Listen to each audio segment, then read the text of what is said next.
So, my name is Matt, and I want to talk about something that happened in 2021, as if the pandemic wasn't enough. That was the year that giant Asian hornets showed up on the West Coast. Who remembers the murder hornets? Because I do. So, this reminds me of when they came in 2021, nobody knew why they were here. I knew. I knew that after 13 years, they had finally come for me, and that this was about Steve. I'll explain.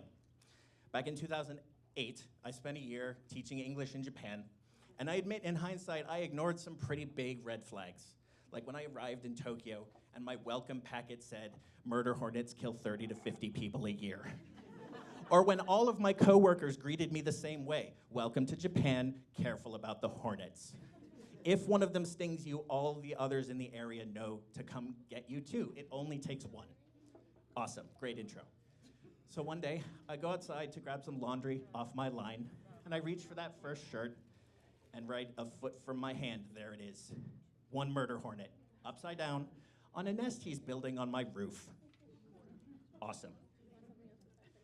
So I freeze, and I'm instantly drenched in fierce sweat from brow to butt crack.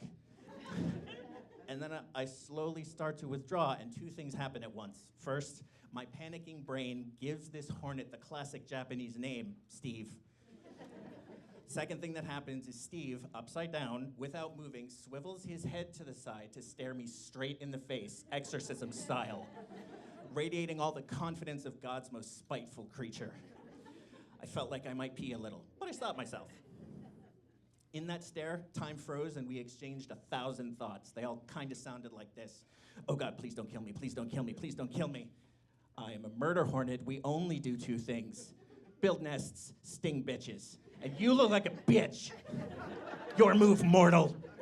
My move was to go back inside.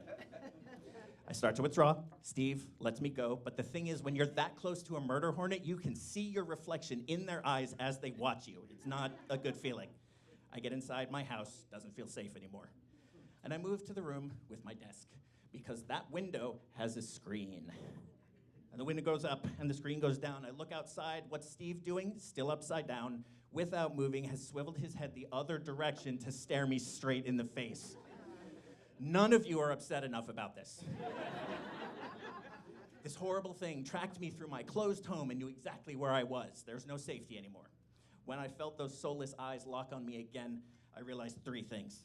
First, murder hornets choose violence with the same excitement as an American buying his 9th gun. Number two, Steve wanted the war. Peace was not an option, never had been. Third thing I realized, I felt like I might pee a little, but I stopped myself. Instead, I grabbed the wasp spray, and I put it right up to the screen, and I paused to collect a warrior's calm before battle. And I squeezed that trigger so fucking hard I sprained something in my wrist.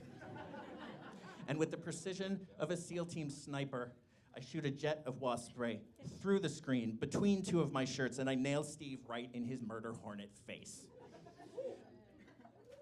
But here's the thing. About war, there's always collateral damage. And in this war, Steve's new home took a direct hit, melted instantly. And with true samurai conviction, Steve decided it was more important to avenge his dishonored family than live to fight another day. So what does he do? He ignores the spray and rushes the window. And I need to take a minute and tell you about the buzzing. The sound an attacking murder hornet makes is grade A nightmare fuel. It's the sound of rage, it's bloodlust, it's the end of the fucking world, or at least the end of me. So he rushes the window, I freeze, feel like I might pee again. I didn't, I promise. And the screen holds. And I get to watch in frozen horror for a minute while Steve rams himself into the screen over and over again trying to get to me, until some level of sanity returns, and he turns to leave. And then he does something a little weird. He flies up to where his nest used to be, and he turns and he stares at me for just a couple seconds more before disappearing into the night. I didn't understand at the time. But when I saw him go, the adrenaline started to leave my body, and I leaned on my desk for support, and my gaze fell to my open US passport right by the window. He knew! He knew, and I prayed, "Jesus, Allah, Buddha, I love you all. Please tell me this is over." And for 13 long years, it was over until they came to the West Coast in 2021. And that's why when I heard that news, wrong Washington and all, I might have peed a little. My name's Matt Ropeik, and that's my time. Thank you so much.